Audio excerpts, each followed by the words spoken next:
talk a little big energy here. Piece over at realclearenergy.org about the best kept secret when it comes to energy in the world today. It's a category that is goes by the moniker fossil fuels. What is this fossil fuels you speak of? It sounds so exciting. Exactly. The great reveal here.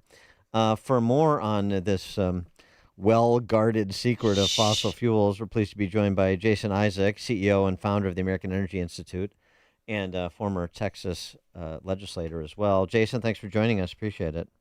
It's great to be on. Thanks, Dan and Amy. This is real deep dig you did coming up with fossil fuels as this particularly potent source of energy. Yeah, they make our modern life possible. There are no wealthy, low-energy countries on the planet, and we have really embraced this. And I like to tell people I embrace a high-carbon lifestyle. I think the rest of the world should get to live one too, because you look at places that use fossil fuels that have high CO2 emissions per capita. You know, that gas that's necessary for life on Earth that feeds plants, that really is just a trace gas in our atmosphere. The countries that use them do really well. We have clean air, we have clean water, and this is something that people just don't understand, that in the United States, we've become a world leader in clean air. We've reduced pollution 78% over the last 5 decades. During the COVID lockdowns, we took half the vehicles off the road, and our air quality did not improve. And in some cities, it got worse because we're in a natural state here in the United States. And another thing we take for granted that millions of people don't get to access, that's clean and safe drinking water. We're number one when it comes to that access. Yes, there are certain municipalities and cities in the country that have some difficulties providing clean and safe water at the standards that we're used to. But by and large, we're number one in the world, something that millions of people will spend countless hours today walking to collect. Yeah, so wait, just walk back what you said. So during COVID, half the vehicles were off the road and the air quality did not improve at all. Does that mean we don't need electric cars then? Yeah, they would have zero impact. And it was actually a claim by an electric vehicle lobbyist that said our air quality improved so much during the lockdowns that we should go 100% electric vehicles. And it led me to conducting some research with the Texas Public Policy Foundation to look at air quality monitors around the country, a country that has more than anywhere else on the planet. Mm-hmm. And we found that there were no improvements in air quality. In some cities, it actually got worse because we're affected more by the weather and, dust from Africa and wildfires from Canada than we are our own pollution and our own emissions. So, again, we're world leaders in clean air, and this is something that I touch on in the article about our children's trust, because there's a group of people that are manipulating children and using them to sue states with these frivolous nuisance lawsuits. And really, if we want to earn our children's trust, we should tell them the truth about affordable, reliable energy and how precious it is.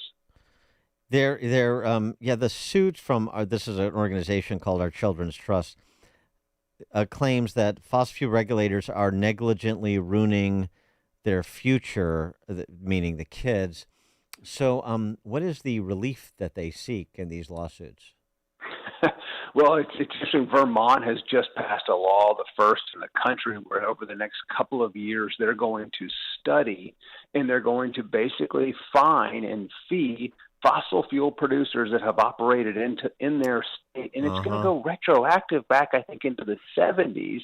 The people that have provided the gasoline and the diesel and the electricity that made our modern lives possible, that have extended our lives 20 years over the last 100 years, that have helped us adapt to weather-related events, they're going to now fine them. And I'm sure this will be, ruled unconstitutional because it's a retroactive, absurd law.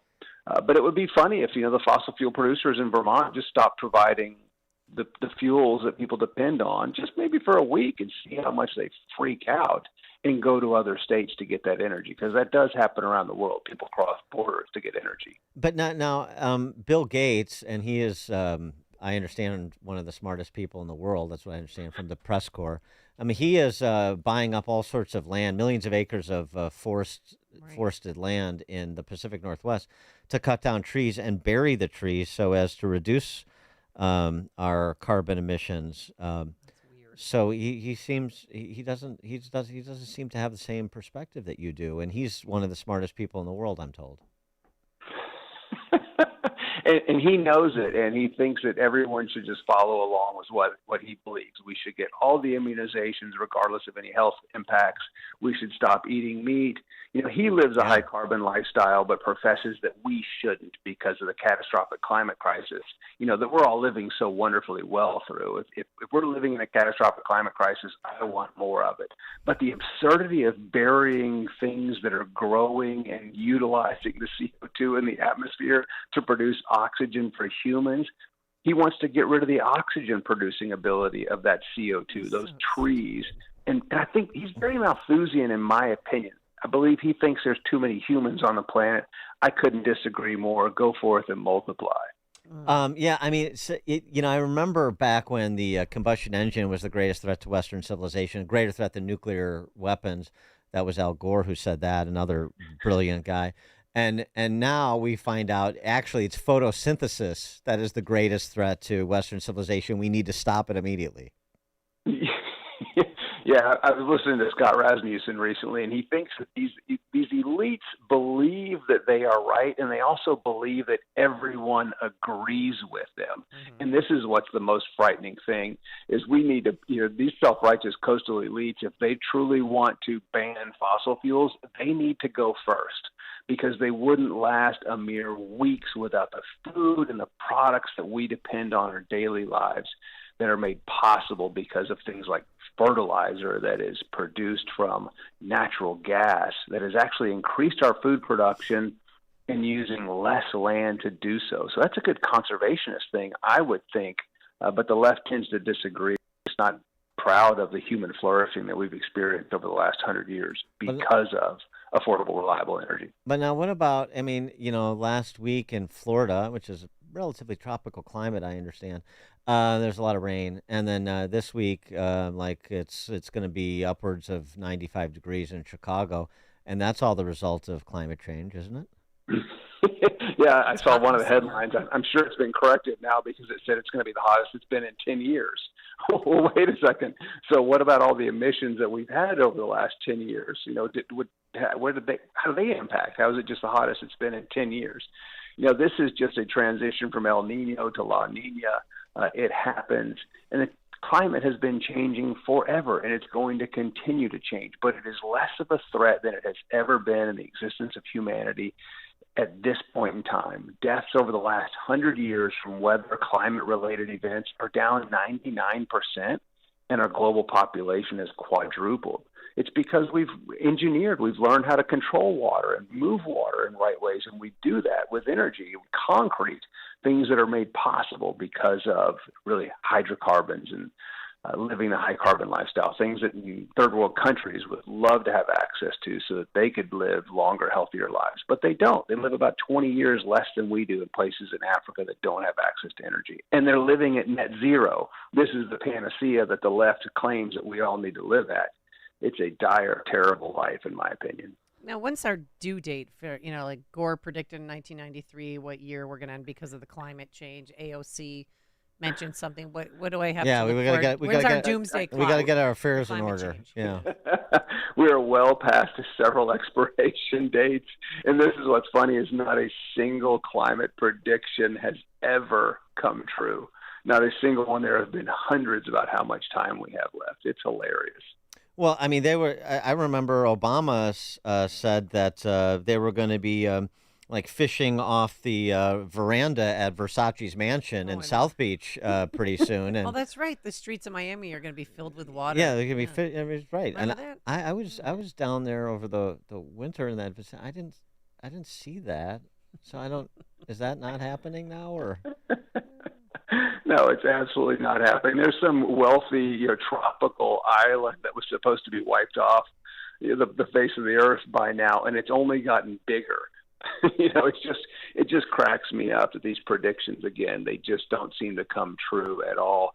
And more studies are coming out that showing that man's contributions of greenhouse gases, that's things like CO2, which is 0.04% of our atmosphere, and water vapor. That's also a concentrated greenhouse gas that actually traps more heat than CO2. So when people say they want to start going net zero H2O, then I'd be alarmed. But they're just being absolutely absurd. There's studies that continue to say that man's contributions of those over the last 200 years have no meaningful impact on any temperature fluctuations. What kind of meaningful impact or potentially deleterious impact will the backdoor Green New Deal, the billions and billions, hundreds of billions of dollars that the Biden administration and Congress earmarked for green energy gambits, what kind of impact will that have in terms of malinvestment with respect to the energy sector in America? Well, Ian, you're going to continue to see those poor investments. I mean, I've testified in front of Congress last year. ESG funds, these environmental socialist governance woke politicization of capital funds, were have a negative 0.2% return last year. At the same time, the NASDAQ and the S&P were up 19 and 25% respectively. So it's a negative return. And I love it. Excuse me, Senator Kennedy from Louisiana was grilling the Department of Energy and says, well, what's going to be the temperature impact if we do all these things? If we spend $50 trillion by 2050, what's the temperature impact by 2100? And the official from the Department of Energy wouldn't answer him. And I'm kind of, where I people scream at sports on the TV, I scream at politicians because I actually know the answer to this question. And if you look at the UN's models that they're justifying all this cult-like fascination with decarbonization on, those models show that if you decarbonize the U.S. by 2050, spend $50 trillion to get there, the temperature differential by 2100 is less than 1/10 of 1 degree. And if you do it globally, it's about 2/10 of 1 degree. That is nothing, but we spend ourselves into oblivion and into poverty. I joke that the emissions are going to increase significantly because of all the dead and decaying bodies. Yeah, well, I hasten to make this point when we tackle energy policy, but I don't want to put a cape on the fossil fuel companies either, because they engage in a lot of less than honorable rent-seeking behavior when money is sloshing around, courtesy of the federal government, and so they're out there promoting some of these silly industrial policy gambits. So, with respect to potentially a new administration, if there were a new administration come January of next year, what should be the posture towards fossil fuel producers to get them to properly align incentives, number one, and to get them to being to be a little bit less sort of sniveling rent seekers, which they tend to be. You're preaching my language and you're feeling my frustrations. It's one of the reasons I started and launched the American Energy Institute. We're a trade organization that represents American energy producers, but we support free markets first and foremost. We have companies we represent in oil, gas, coal, and nuclear. But we have to have people that support free markets. As we like to say, we reference Winston Churchill, talks about an appeaser as someone who feeds crocodiles, hoping they'll be the last ones eaten. Mm-hmm. And at the American Energy Institute, we don't feed crocodiles, we wear them. We actually advocate for policies that would reduce the cost of energy, and there aren't many companies at the multinational global level, this big oil, if you will. And I just published a piece recently talking about how big oil is teaming up with big green in the Biden administration to restrict offshore oil production. A problem that has cost just millions of dollars. I think it's about $58 million over the last 75 years in capping abandoned oil wells out in offshore operations. Now there's a new rule from the Bureau of Ocean Energy Management, which will increase those costs to $6.9 billion, but will only apply to small companies. Of course. It exempts the majors.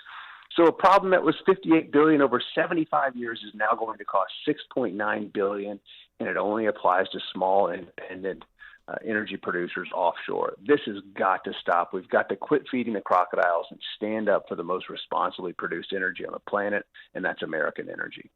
Jason Isaac, CEO and founder of the American Energy Institute, former Texas legislator as well. Jason, thanks for joining us. Appreciate it. It's great to be on. Thanks for having me. Thank you. And he joined us on our turnkey.pro answer line. The stories you need to know to start your day. This is Chicago's Morning Answer on AM 560. The Answer. Hey, business owners, are you wondering how